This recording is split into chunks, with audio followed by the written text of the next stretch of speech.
আজকের ভিডিওটা তাদের জন্য যারা ভেতরে কার্বনবিহীন অয়েলিং করতে চান। অনেকে আমাকে ইনবক্সে এবং কমেন্ট বক্সে বলেছিলেন যে ভাই বিস্তারিত একটা ভিডিও দেওয়ার জন্য।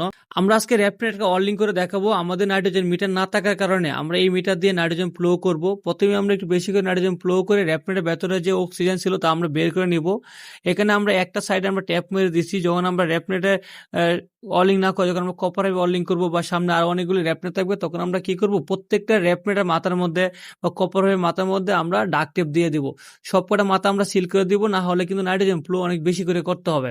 সিল করে দেওয়ার পরে সামান্য একটা সিদ্ধ করে রাখবো, যাতে আমরা একটা সিদ্ধ দিয়ে নাইট্রোজেন বের হইতে পারে।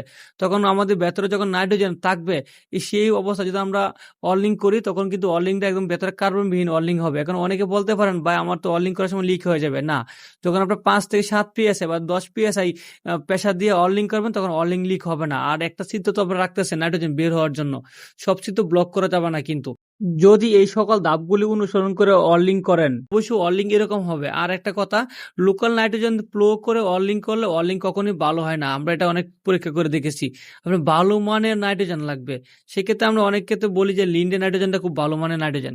আর অবশ্যই লাইক, কমেন্ট, শেয়ার দিতে ভুল করবেন না। ধন্যবাদ সবাইকে।